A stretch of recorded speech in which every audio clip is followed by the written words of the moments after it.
Merci. Thank you. What's happening in our country? Seriously, look around you. Crime is raging out of control in our streets. Our people are desperate that they'll have to lose their homes because of rising inflation and interest rates the government promised would never happen. People are losing loved ones at record rates to violent crime and drug overdoses. And families who've been locked down for 2 years because of COVID are now locked down at airports when they try to get away for a small vacation. Everything feels broken. Oh, I just offended Justin Trudeau. He gets very angry when I talk about these problems. He thinks that if we don't speak about them out loud, that Canadians will forget that they exist. He said this to me in a very angry speech right before Christmas, where he told 2,000 Liberal lobbyists and political staffers and consultants who'd paid $500 to listen to him speak that Canadians have never had it so good. And you know what? For the people in that room, he's absolutely right. They have never had it so good. The $1,000 a day consultants at McKinsey have never had it so good. In fact, the consulting contracts that he's given up have gone up 100% in the 8 years since he took office. Justin, these people are very grateful to you. That's why they are donating so much to your party. The lobbyists, whose contracts have also increased by 100%. Justin, they've never had it so good either. All of the political staffers around the Hill that are giving out these contracts to their long-term friends, they've never had it so good either. And with your $6,000 a night hotel rooms, you've never had it so good yourself, Justin. But let me tell you something, Justin. There is pain in the faces you do not see. There is suffering in the voices you do not hear. And there is distress and even chaos in the places you do not go. If you don't believe me, come with me over to the local grocery store in East End, Ottawa, where I was last night, where a 60-year-old plus cook came up to me with tears in his eyes to tell me he has to delay his retirement. But you know the thing that really broke him? That he can no longer afford the very ingredients to cook at home that he works with in his job at work. Justin, if you don't believe me, come to Northern Ontario and ask the elderly woman who lives in the cold because your carbon tax has made it too expensive for her to heat her home. If you don't believe me, Justin, come speak to the students who live in homeless shelters while they go to school, because the average rent for a one-bedroom apartment in Toronto after 8 years of your leadership is $2,500 a month. That's more than a 100% increase since you took office, and you've done absolutely nothing to incentivize the construction of new and affordable homes for our young people. If you don't believe me, Justin, go to the food banks, where 1.5 million people go to eat in a given month. Stay around long enough. You might hear from some of the people who come to the food bank asking for help getting medical assistance and dying, not because they're sick, but because they're too poor and too miserable after 8 years of your leadership to go on living like this. If you don't believe me, Justin, go talk to the families of the 30,000 people who've lost a loved one to drug overdoses after you favored policies that flooded our streets with heroin and fentanyl, and you tied the hands of our police and prevented them from doing anything about it. After you failed to hold the scumbag corporations who brought these drugs to our streets accountable. Companies like McKinsey, Mr. Trudeau, companies to whom you continue to give $100 million worth of contracts. Mr. Trudeau, if you don't believe me, go to the now permanent encampments that have taken over large parts of formerly prosperous and bustling communities in our cities like Vancouver, Toronto, and Peterborough. If you don't believe me, take a trip to the city transit, Mr. Trudeau, in Toronto, where 40 homeless people are forced to spend the night because your policies have made it impossible for them to get a home, where crime now rages out of control, and women say they're afraid to even get on the train. June 17th, the Toronto TTC, a woman in her 20s, died of her injuries after she was set on fire. December 8th, a fatal stabbing on Line 2 train at High Park Station left a 31-year-old woman dead and injured. The suspect was wielding an ice pick. If you don't believe me, Mr. Trudeau, get on one of those trains and talk to the people who will tell you the story of a woman who was stabbed in the head and face on a Spadina streetcar just south of Bloor Street.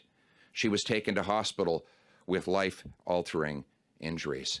These are not one-off stories, Justin. Crime is up 32% since you took office. Violent gang crime up 92% after 8 years in office.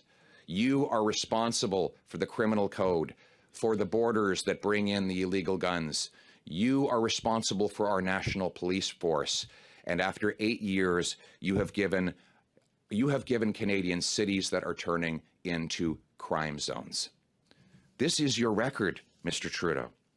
Meanwhile, illegal border crossings have exploded, crossings that were almost unheard of when you took office. This is 8 years. You told us that better was always possible, and yet everything is worse, and you blame everyone else. And we know what you will do this session of Parliament.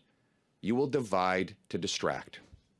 You'll try to make people afraid of each other, because you think that if an average Canadian is afraid of his neighbor, he'll forget that he can't feed himself or pay the rent. You'll try to take all of the responsibility off of yourself and to put it on others.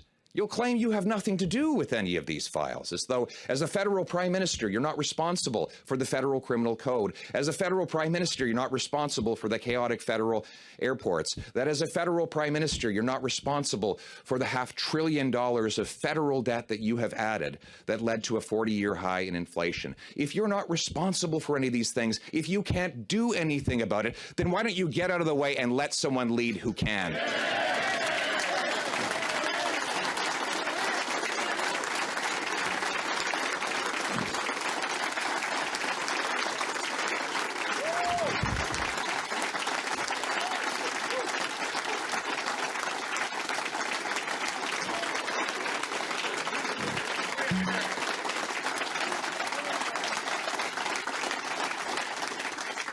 Leadership means turning the hurt that Trudeau has caused into the hope that Canadians need and deserve.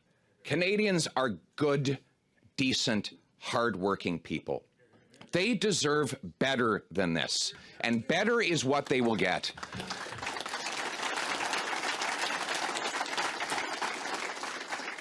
Our Poilievre government will cap government spending, cut the waste, and fire the high-priced consultants so that we can put the money back in the pockets of our people. We'll toughen corruption laws to expose the insiders who are getting rich by making everyone else poor. We will, instead of tripling the carbon tax as Trudeau plans, we will axe the tax, and we will use technology instead of taxes to protect our environment.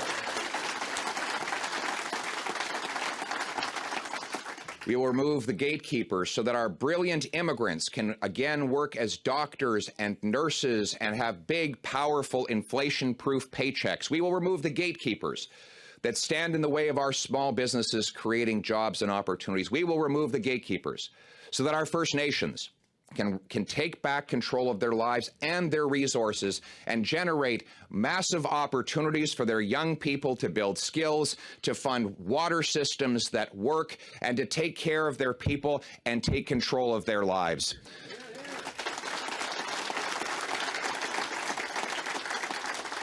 We will divert money that's being wasted targeting law-abiding hunters and anglers, and instead use that money to reinforce our borders and keep the smuggled guns out. And we will use that money to provide real treatment and recovery to save the lives of our friends, our neighbors, our brothers and sisters who are suffering with addiction.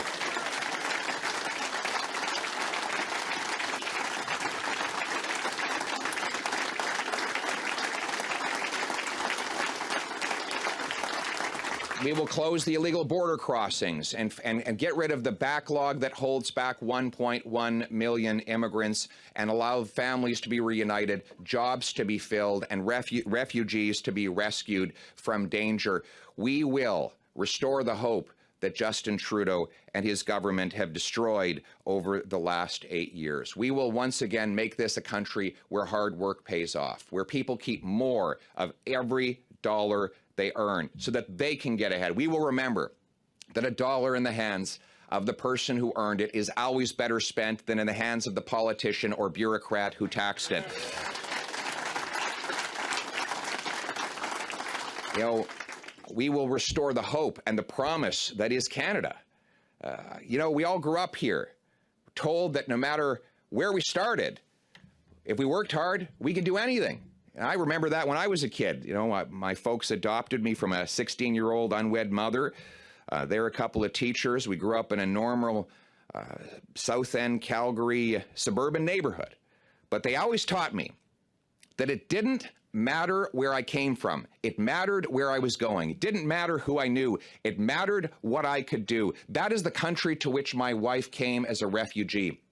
That is the country I want my children to inherit. That is the country that we are going to restore for every single Canadian. A country where people are free to earn a living and share the proceeds with their families, free to walk safely in their streets, free to have a secure retirement that they've worked for all their lives.